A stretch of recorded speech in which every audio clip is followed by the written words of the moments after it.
Marinai del web, benvenuti o bentornati su Radio di Bordo. Oggi parliamo di giubbotti di salvataggio, forse la dotazione indispensabile per ogni tipo di navigazione, non solo perché è obbligatoria come dotazione, ma proprio per maggior sicurezza a bordo. Ma quale giubbotto di salvataggio scegliere? Guardate questo video.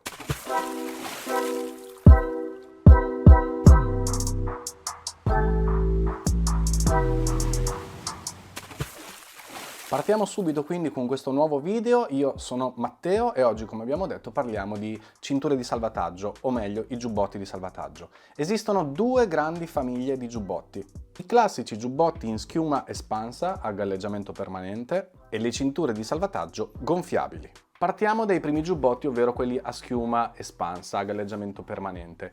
Anche di questi esistono due tipologie: quelli a stola, come quello che ho in mano in questo momento, che si indossa proprio come una stola, e l'altra tipologia che sono quelli a gilet, a giubbotto. Si indossano e poi hanno o una cerniera davanti o delle clip per poterlo chiudere. Sono sicuramente i giubbotti più utilizzati, o meglio quelli che vediamo praticamente dappertutto e su tutte le barche. Forse è il primo acquisto che si fa quando bisogna comprare le dotazioni di bordo per la propria barca. Partiamo dai pro di questi giubbotti: sono molto economici, costano dai 15 euro in su, sono sempre galleggianti, non richiedono praticamente nessun tipo di manutenzione se non quella di tenerli in un luogo sempre asciutto e riparato dalla salsedine, dal sole e dall'acqua. Veniamo ora ai contro di questo tipo di giubbotto. Sicuramente il contro più grande che hanno è che sono molto ingombranti e scomodi da indossare, da portare. Parliamo ora della seconda tipologia di giubbotti, ovvero quelli gonfiabili. Come vedete, infatti, in questo caso non è già gonfiato, ma si gonfierà in caso di bisogno.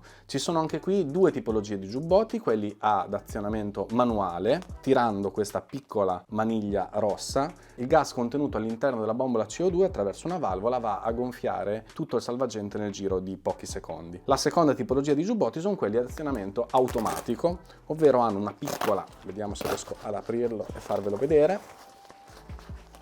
Nella parte inferiore della valvola hanno una piccola pastiglia di sale o comunque di cartone pressato, di un materiale speciale. A contatto con l'acqua questa piccola pastiglia si dilata e permette alla valvola di aprirsi e alla CO2 di entrare all'interno del salvagente e di gonfiarlo in pochi secondi. Un'altra tipologia ancora più avanzata: al posto della capsula della nostra pastiglia di sale hanno invece un pressostato che sente la differenza di pressione nell'acqua e permette anche qui di azionare la valvola e di gonfiare il salvagente. Questo chiaramente è un modello ancora più avanzato, perché nel caso della pastiglia, se il nostro giubbotto viene bagnato da una onda o comunque piove molto forte e si bagna, si potrebbe azionare anche a bordo della barca. Mentre quelli con un pressostato, solo cadendo in acqua viene azionata la valvola e quindi si gonfia il nostro salvagente. Quali sono i pro di questo tipo di giubbotto? Sicuramente sono molto leggeri, molto comodi da indossare, praticamente ci si dimentica di averli addosso. Possono essere indossati anche con una giacca o comunque con un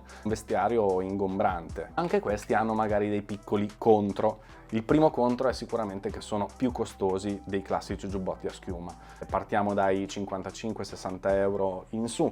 La seconda cosa è che vanno tenuti molto bene, vanno tenuti al chiuso, al coperto. Bisogna fare manutenzione a questi giubbotti e una volta utilizzati, o meglio una volta cascati in acqua, una volta che il nostro giubbotto sia azionato, non bisognerà chiaramente buttare via il nostro giubbotto, ma bisognerà riarmare il giubbotto cambiando sia la valvola che la nostra bombola di CO2. Abbiamo visto quali sono le due grandi famiglie di giubbotti di salvataggio, ma come facciamo a scegliere quello più adatto al nostro caso? Due semplici regole. La prima è che deve essere un giubbotto regolamentare, ovvero avere la marcatura CE. In questo giubbotto, ad esempio, la troviamo qui.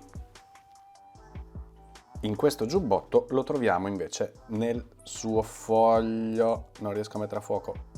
La seconda regola è che deve rispondere alla normativa 12402, che indica la capacità di sollevamento espressa in newton. Abbiamo 4 categorie. La prima categoria, 50 newton, la troviamo principalmente nei giubbotti utilizzati per la canoa, per il kayak, surf, windsurf e così via. Seconda categoria, 100 newton, ovvero sono tutti giubbotti obbligatori almeno per navigare fino a 6 miglia dalla costa. Terza categoria, 150 newton, classe che dobbiamo avere nei giubbotti per poter navigare oltre alle 6 miglia dalla costa. Quarta e ultima categoria, 275 newton. Ecco, in questo caso navigazione senza limiti, mari, oceani, cose strane. Non per il giretto in pedalò, ecco. E anche con questo video siamo arrivati alla fine. Ricordatevi di iscrivervi al canale e attivare le notifiche per rimanere sempre aggiornati ogni settimana con un nuovo video. Ciao!